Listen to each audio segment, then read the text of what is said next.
নির্বাচন কমিশনের ঘোষণা অনুসারে ভোটার তালিকা প্রকাশিত হয়েছে। এবার বিচারাধীন তালিকায় রাজ্যের মন্ত্রী গোলাম রব্বানীর নাম। জানা গিয়েছে, গোয়ালপুকুর বিধানসভায় প্রায় ৭৮,০০০ ভোটারের নাম বিচারাধীন তালিকায় রয়েছে। এই ভোটারদের তালিকায় নাম রয়েছে গোয়ালপুকুরের বিধায়ক তথা রাজ্যের মন্ত্রী গোলাম রব্বানী। তিনি বলেন, আমরা মন্ত্রী বিধায়করা ভিআইপি, আমাদের ভোটার লিস্টের সাইডে স্টার মার্ক থাকে, কিন্তু আমার নাম বিচারাধীন তালিকায় রয়েছে। শুধু তাই নয়, গোয়ালপুকুরের বিপরীত গ্রামের বাসিন্দা, তার গ্রামে মোট ভোটার সংখ্যা ১৪০০, এর মধ্যে ৯০ জন ভোটার বাদ দিয়ে বাকি সবকটাই ভোটারের নাম বিচারাধীন তালিকায়। যদিও বিষয়টি কোর্টের জজরা দেখছেন এবং সঠিক কাজ হবে বলে তিনি আশাবাদী।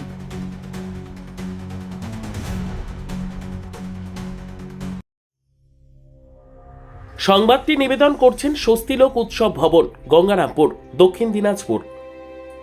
দেখো, অনেক নাম কেটে গেছে। ৭৮,০০০ নাম ভোটার লিস্ট থেকে কেটে গেছে। আর আমাদের এখানে ছিল ২,৪৮,৩২০টা ভোট। ওর মধ্যে ১,০০,০০০ ভোট ডিলিট বললো, ডাইট, death, absent and the doubling, যার জন্য ১৭,০০০ আগে বাদ চলে গেল হিয়ারিং এর জন্য।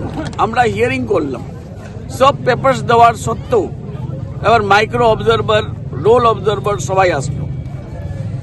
উনি হোল অথরিটি, তেমনি ঠিক এআরও, এআরও, ডিও।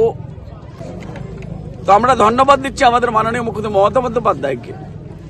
উনি যদি সুপ্রিম কোর্ট না যেতেন, আজকে সুপ্রিম বিধানসভাতে ওরা ফেক ভোটার্সকে নিয়ে আসছিল, ছেলেগুলো একটু দৌড়াই দিল, ওদেরকে ভালো হলো, আর ঢুকতে পারেনি, আমাদের জেলাতে ঢুকতে পারেনি, যার জন্য chief justice of India, honourable chief justice of ইন্ডিয়ার পর, আর আমাদের বিশ্বাস অল অনারেবল জাজেসের পর ২৫০ থেকে বেশি জাজ এসছে, ওরা কাজ করছে। আশাবাদী আমি ফুললি কি আমাদের ভোটার লিস্টে যেগুলো রিভিউতে দিয়েছে সবকটাই রিভিউ হবে।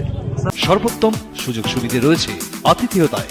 সুপরিচিত স্বস্তিলোক উৎসব ভবন, অতিথিদের যে কোনো অনুষ্ঠানের জন্য উপযুক্ত ওয়ান স্টপ ডেস্টিনেশন। আমরা আপনার বিশেষ অনুষ্ঠানটিকে অবিস্মরণীয় করে তুলি। স্বস্তিলোক উৎসব ভবন, শিববাড়ি রোড, গঙ্গারামপুর, দক্ষিণ দিনাজপুর।